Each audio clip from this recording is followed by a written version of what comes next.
Gold trusted gold buyers తాకట్టులో ఉన్న బంగారాన్ని విడిపించి ఈ రోజు ఉన్న మార్కెట్ ధరకే కొనబడును.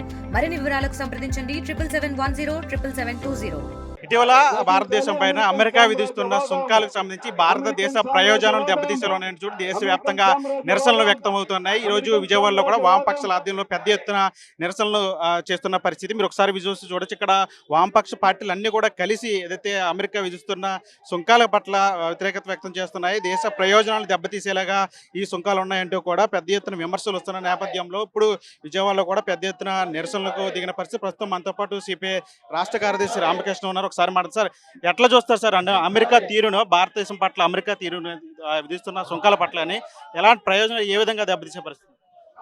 గతంలో ఏనాడు లేనట్లుగా అమెరికా అధ్యక్షుడు డొనాల్డ్ ట్రంప్ గారు ఇవాళ ఇండియాను కించపరిచే వ్యాఖ్యలు చేస్తూ ఉన్నాడు.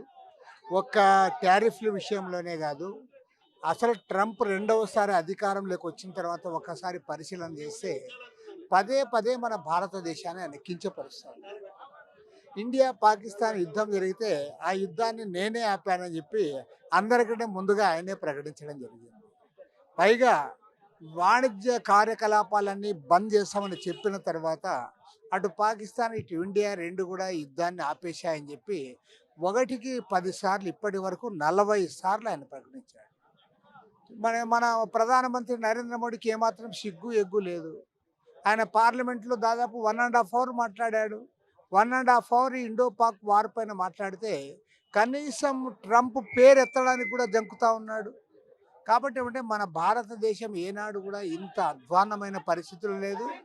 ఒకప్పుడు అలీన దేశాలకు నాయకత్వం వహించిన భారతదేశం, అమెరికన్ సామ్రాజ్యవాదాన్ని గట్టిగా వ్యతిరేకించిన భారతదేశం ఇవాళ నరేంద్ర మోడీ ప్రధానమంత్రి అయిన తర్వాత మన దేశ ప్రతిష్టల మంట కలుస్తున్నా సరే మాట్లాడలేని దుస్థితిలో ఉన్నాడు. పైగా ఇవాళ 50% టారిఫ్ విధించి ఇండియాను బెదిరిస్తూ ఉన్నాడు. రష్యాతో చమురు కొనుగోలు ఆపేయాలని చెప్తా ఉన్నాడు.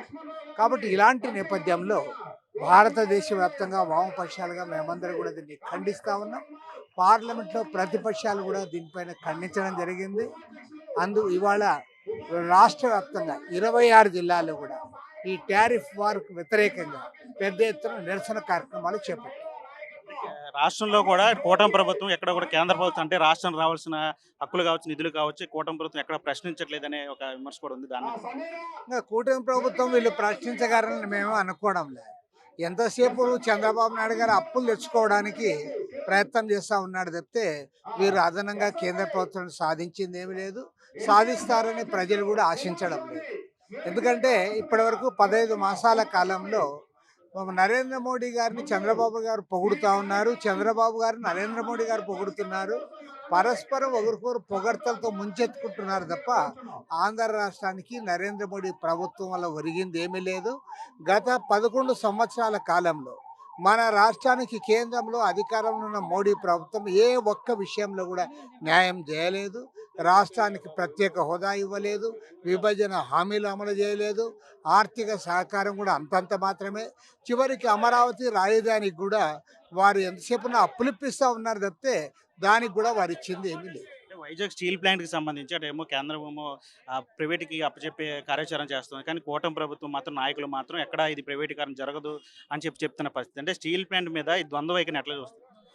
స్టీల్ ప్లాంట్ విషయంలో ఇవాళ కూటమి ప్రభుత్వం ప్రజలను మోసం చేస్తూ ఉంది, కార్మికులను మోసం చేస్తూ ఉన్నారు.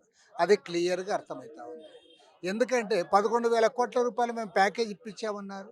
మరి ప్యాకేజ్ ఇప్పించిన వాళ్ళు సక్రమంగా నడపాలి కదా. 5,000 మంది కాంట్రాక్ట్ కార్మికులు తొలగించారు.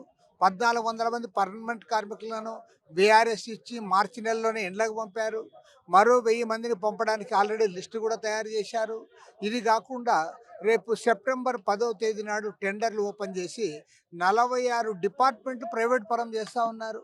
కాబట్టి 1 by 1 మీరు అంతా కూడా ఒకవైపు దాన్ని నిర్వీర్యం చేస్తూ మరోవైపు మేము చేయడం లేదని చెప్పి మీరు అవాస్తవాల ప్రచారం చేస్తూ ఉన్నారు.